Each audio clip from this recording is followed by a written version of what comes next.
All right, let's talk about one of the great American showdowns. In this corner, you've got the noble, maybe slightly goofy, wild turkey, and in the other, the majestic, and as we'll see, maybe misunderstood bald eagle. We're going to unpack a huge myth about a founding father, a famous bird, and a story that, well, we've all kind of fallen for. So here's the question, the one you hear at trivia nights all the time. Did Benjamin Franklin, one of the most brilliant guys of his era, actually lobby for the turkey to be our national symbol? It's a fantastic story, but is it true? Let's dig in and see what the evidence really says. Okay, first up, let's just lay out the myth itself. It's this story that so many of us have heard forever. You know, it's that quirky little detail that seems to fit Ben Franklin's personality perfectly. It makes him seem witty, a little eccentric, and always rooting for the underdog. So the legend goes something like this. When the time came to design the Great Seal of the United States, a big debate broke out. And Benjamin Franklin supposedly stood up and made this passionate case for the humble turkey. He argued it was way more respectable, way more American than the bald eagle. But of course, the story ends with him being outvoted. Now, like any really good myth, this one isn't just made up out of thin air. There's a tiny little kernel of truth at the center of it all. And that kernel comes from a single letter that Franklin wrote back in 1784. This letter is where the whole legend gets its fuel. So in this letter, Franklin just absolutely unleashes on the eagle. I mean, he doesn't hold back at all. He calls it lazy, a thief that steals fish from other birds, and my favorite part, a rank coward that gets scared off by birds a fraction of its size. I mean, when you read that, you can totally see why people thought, man, this guy must have hated that the eagle was chosen. And then, literally in the same letter, he turns his attention to the turkey. He calls it a much more respectable bird, a true original native of America, and, get this, a bird of courage that would have no problem charging a British soldier. I mean, case closed, right? He wanted the turkey.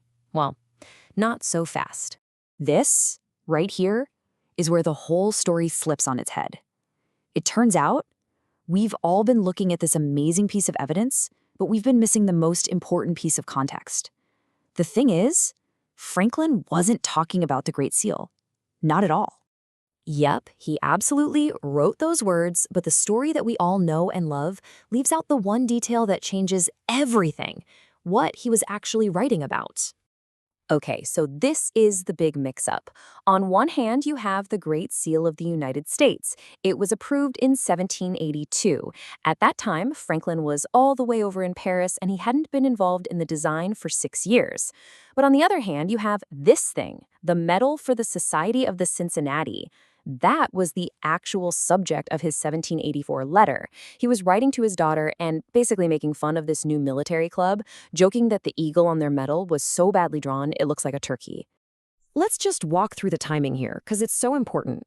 Back in 1776, Franklin was on the first committee to design the seal. You know what his idea was? A scene from the Bible with Moses parting the Red Sea. Not a single bird in sight. By the time a totally different committee chose the bald eagle in 1782, he was an ocean away and had nothing to do with it. And that famous letter? He didn't write it until 2 years after the eagle was already our national symbol. He was just a guy in Paris, writing a private letter about something else entirely. So, if the letter wasn't about the national bird, what in the world was it about? And this is where it gets really good. Franklin was using this whole bird comparison as a clever disguise for a much deeper, much more radical political argument. See, Franklin's real target was this group, the Society of the Cincinnati.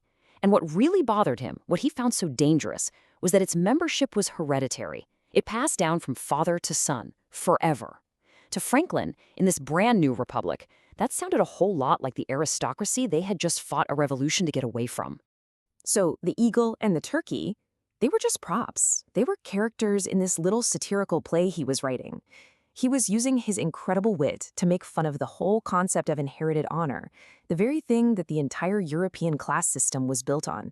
He was making a really pointed critique. And he did it in the most Benjamin Franklin way imaginable, with math. Seriously, in the same letter, he actually calculates how honor gets diluted with each generation. He points out that a son only has half his father's blood, a grandson a quarter, and so on, until after 9 generations, a descendant has only a tiny 1/512th part of their original ancestor's honor. His point was that this whole idea of inherited greatness isn't just silly, it's mathematically absurd. So, if the whole story is just a big misunderstanding, why do we still tell it? Why has this myth been so sticky for more than 2 centuries? What is it about this particular story that we just can't seem to let go of? Well, there are a bunch of reasons. For one, it's just a great story. It's quirky, it's memorable, and it makes a figure like Ben Franklin feel more human, more relatable. Plus, the turkey feels like this classic American underdog. And honestly, the myth is just a lot easier and way more fun to tell than the complicated truth about a satirical critique of a post-revolutionary military society. But here's the real takeaway. The amazing thing is, by busting this simple myth, we actually uncover a story that's so much richer and more interesting. The truth isn't a letdown here. It's actually a huge upgrade. So what does the real story tell us about the man? It tells us that Benjamin Franklin wasn't just some quirky inventor who happened to like turkeys. He was a radical political thinker, someone who was deeply, fiercely committed to the ideals of a true republic. He was a master of satire who could use a simple joke about a bird to take a shot at the entire concept of aristocracy.